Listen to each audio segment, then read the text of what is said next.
ازيكم عاملين ايه؟ النهارده فيديو جديد بقى، وعاملين بقى كده فيه تشكيله كده من السمك. وللامانه يا جماعه الفيديو ده قديم، قبل غلاء الاسعار وقبل ما انقطع عن الفيديوهات كنت عاملاه ومعرفتش اعدل فيه، لسه معدلاه يعني في التوقيت ده، وحبيت ان انا انزله. كنا معزومين كده في بيت اهلي وعاملين عزومه كده، وحبينا كده ننوع كده في السمك.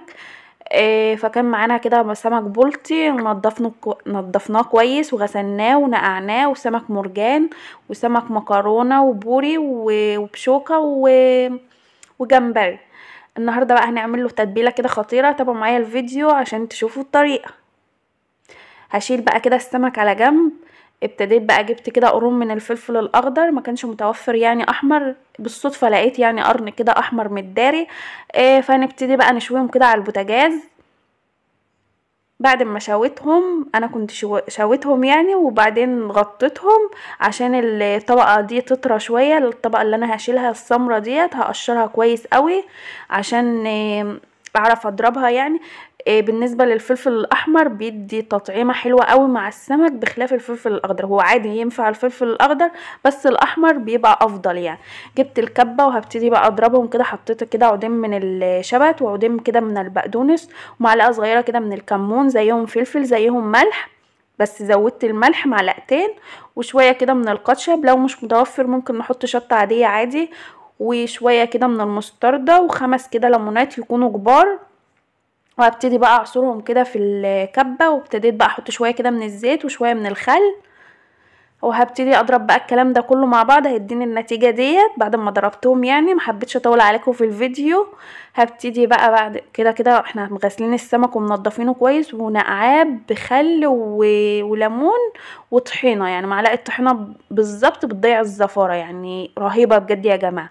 هبتدي بقى اتبلهم كده من جوه ومن بره، واتبل بقى كل السمك اللي معايا، وهشيل بقى بقيه التتبيله دي كده على جنب. هبتدي بعد ما تبلتهم كده هبتدي برضو اشيلهم واعمل بقى رز كده للسمك، يكون رز كده مفلفل وحلو بقى.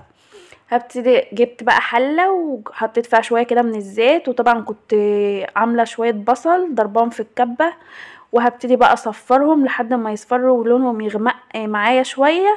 هبتدي بقى اضيف عليهم الميه، تكون ميه بتغلي، ميه تكون سخنه معانا، ونص كده معلقه من الملح، وشويه كمون كده ربع معلقه. وهبتدي بقى اضيف الرز عليهم واقلبهم شويه، وبعدين اغطيهم واسيب النار مهدياها لحد ما يستوي معايا. نتنقل بقى كده نروح كده للسمك. يعني جبنا بقى السمك جنب الفرن، وهنا معانا صاجة. هبتدي بس ادخلها الفرن تحمى معايا شوية، يعني تسخن بزيادة يعني مع الفرن، تكون سخنة قوي عشان هبتدي برضو احط السمك عليها. لتتبيله بقى السمك المشوي جبت بقيه التتبيله اللي انا قلت لكم عليها، شلتها على جنب. شرايح من الليمون، شويه كده من الشبت والكزبره، وشويه كده بشره جزر. وابتديت حطيت عليهم كوبايه ونص من الميه. حطيت بقى السمك في الرده، وابتدي بقى من فوق ومن تحت كده اغطيه بالرده. وجبت الصاجه بقى طلعتها من الفرن، وهبتدي بقى ارص السمك بالتدريج واحده واحده زي ما عملنا في الخطوات الاولى. ابتديت برضو اجيب السمك وحطيته اهوت في الصاجة، هدخله الفرن بعد ما اخد لون كده ونشف كده من تحت معايا. انا كده مولعه من فوق ومن تحت. ده يا جماعه فرن غاز. اول ما ينشف احس ان هو نشف من تحت اقلبه على طول. هنا اول واحده حسيت ان هي لسه طريه لازقه معايا في الصينيه، هبتدي بقى اقلب اللي جنبها. لو لقيتوا السمك يعني ما اداش معاكوا لون، حطوا شويه كده من الزيت بيديله لمعه، وفي نفس الوقت برضو بيساعدوا ان هو ينشف على طول. هبتدي بقى انزل كده من السمك على التتبيله وهو سخن كده، بحيث ان هو يمتص كل التتبيله اللي معاه، وبيديله طعم حلو قوي للسمك. هكرر بقى نفس الخطوات معايا في بقيه السمك. هنزل كده بالسمك كله في قلب التتبيله، وبعدين هكرر نفس الخطوات.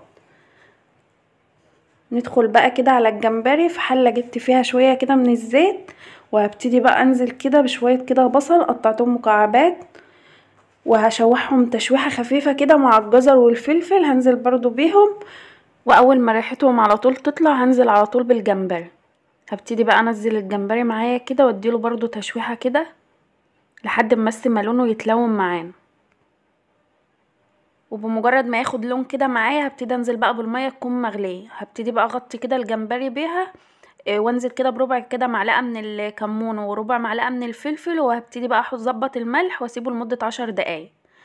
مسهاش عن الجمبري لمدة 10 دقايق عشان ما يبقاش ناشف معانا ويشد معانا في الاكل. هنا جبت بقى السمك اللي انا هقليه، غطيته كده بالدقيق معانا، وهبتدي بقى احطه في الزيت. مجرد ما يتحمر كده وينشف من الجهة التانية، ما احاولش اقلبه عشان ما يطراش معانا. هبتدي بقى احمره على الجنبين لحد ما ينشف كده معانا. خلصت بقى باقي الكمية، وبكده بقى صينية السمك جهزت معانا. طبعا السمك كان يوميها سخن وجميل بصراحة، يعني مش قادرة اوصف لكم قد ايه كان طعمه لذيذ يعني وجميل. ما تنسوش، انا قلت في اول الفيديو ان ده كانت عزومة قبل الغلا بتاع الاسعار، وكنا مصنفين كده من السمك يعني نص على كيلو، يعني كنا مشكلينها كده تشكيل. فربنا يرحمنا جميعا ويوسع على الجميع يا رب. ولو عايزين تجربوا فجربوا في صنف واحد بالتتبيله اللي انا عملتها لكم، ان شاء الله يعجبكم الفيديو.